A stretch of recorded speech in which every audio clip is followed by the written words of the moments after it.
Escapade vous est présenté par Planète Exotica, le parc zoologique de Royan.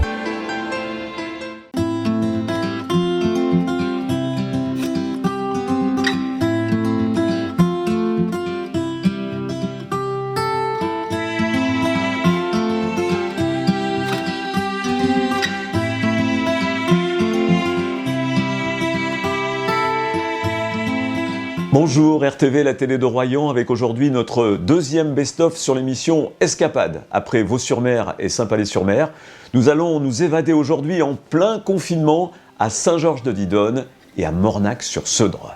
Bonjour, bienvenue sur RTV, la télé de Royan, avec aujourd'hui pour notre escapade l'un des plus beaux villages de France, Mornac-sur-Seudre. Nous allons découvrir et sillonner un petit peu ces rues médiévales avec ces maisons basses, ces roses trémières, ces petites boutiques. Nous allons tenter de percer les secrets de cette commune, riche avec son église romane, sa halle et puis bien sûr son port.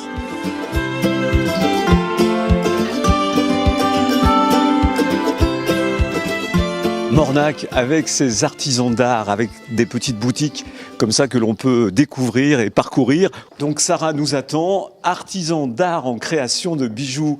Bonjour Sarah, ça fait pas mal de temps maintenant. Ça fait 20 ans que je suis artisan d'art en création de bijoux et 3 ans que j'ai ouvert ma boutique sur Mornac-sur-Seudre.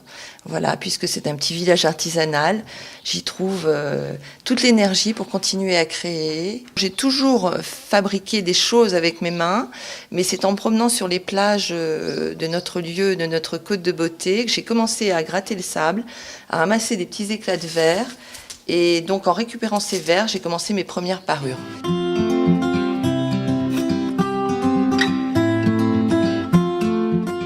Nous avons quitté le centre de Mornac pour nous rendre dans les marais salants, qui est une tradition très très ancienne. Je vais d'ailleurs en parler avec Sébastien, qui est saunier depuis maintenant pas mal d'années. Sébastien.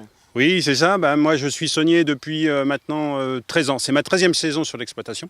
Ancien sapeur-pompier de Paris, je suis né au village et puis j'ai décidé de reprendre l'exploitation ici. Bon, c'était pas une exploitation familiale, j'ai fait une formation pendant 1 an et repris l'exploitation.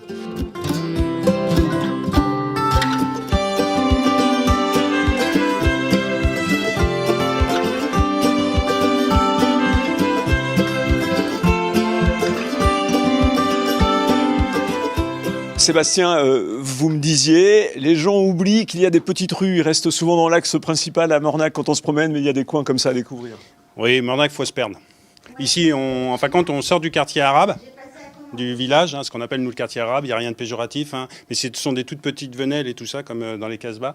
Et on arrive sur la rue principale. Donc la rue principale, il faut faire le tour du village. Et une fois qu'on a fait le tour du village tranquillement, on va se perdre dans les petites venelles, où on va trouver rose trémière et plein de choses comme ça en ce moment qui sont en fleurs. On est vraiment dedans le truc. Bonjour RTV, la télé de Royan, avec aujourd'hui une escapade à Saint-Georges-de-Didonne. Alors pour être honnête, je suis encore à Royan et pour accéder à Saint-Georges, je traverse cet immense cours d'eau, le Rivaux.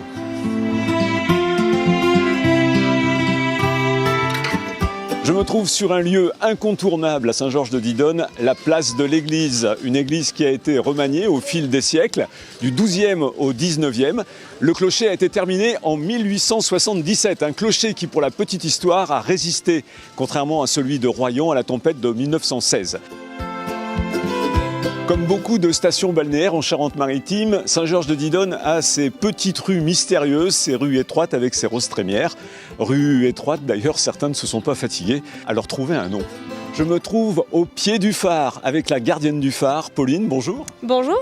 36 mètres de hauteur. 36, tout à fait. Pour combien de marches? Pour 144 marches, alors ça fait beaucoup de sport, mais une fois qu'on arrive, on profite du beau panorama, alors ça vaut le coup. Il ne fonctionne plus depuis combien de temps ce phare? Depuis 69, tout simplement parce qu'avec les nouvelles technologies de navigation et aussi le port pétrolier du Verdon, en fait il n'y a plus l'utilité de fonctionnement de ce phare-là qui fonctionnait avec le phare de Suzac, qui a lui aussi été désaffecté en même temps. Je me retrouve sur la promenade Charles Martel. Alors à ne pas confondre, c'était l'ancien maire de Saint-Georges-de-Didonne jusque dans les années 80. Et pour parler un petit peu du passé de Saint-Georges, je retrouve Alice, bonjour, guide conférencier, et qui va nous parler notamment de cette commune qui accueillait des pilotes protestants, disait Jules Michelet, l'écrivain. Alors c'était quoi les pilotes en fait? Les pilotes avaient pour mission d'accompagner les bateaux de marchandises à s'introduire dans l'estuaire de la Gironde. Parce que c'était dangereux. Oui, il y avait des bancs de sable, ils sont toujours présents, des bancs de sable dangereux qui bougeaient constamment. Alors Michelet parle de pilotes protestants parce qu'on était dans une ville ici où il y avait quand même une forte population de protestants. Oui, en majorité, il y a plus de foyers protestants que catholiques.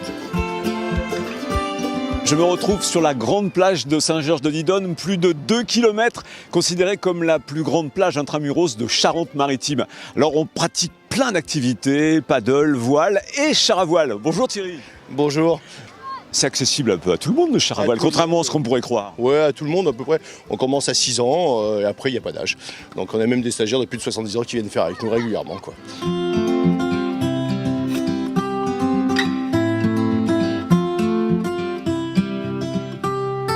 Saint-Georges-de-Didonne, ses plages, son village, mais aussi sa forêt. 300 hectares, je crois, de forêt du côté de Suzac, c'est ça, Estelle ? Oui, 300 hectares de belles forêts naturelles qu'on appelle donc la forêt de Suzac qui se situe sur un promontoire rocheux. Et ici, on a un beau spécimen assez rare dans cette forêt. Une trentaine de chênes lièges sont présents et sur le parc de l'Estuaire, nous en avons 4. Et ça a une signification particulière, ça veut dire qu'on a un petit côté méditerranéen chez nous. Ah oui, il fait chaud et en hiver, il ne fait pas très froid. C'est idéal ici à Saint-Georges-de-Didonne.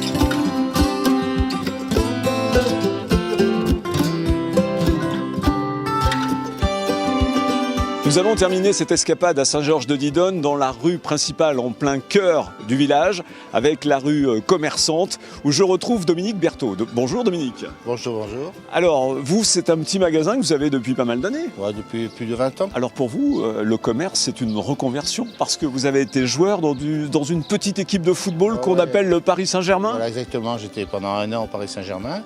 Après, j'ai fait le Tour de France en passant par Angoulême, Rouen, Thonon, Quimper.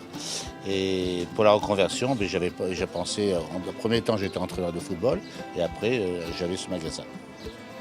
Bien, merci. Et si vous le permettez, on va terminer en chanson, car il y a un endroit à Saint-Georges-de-Didonne qui est quand même particulier, parce que la patronne, qui fait également la cuisine, eh bien, elle chante. À bientôt pour Escapade.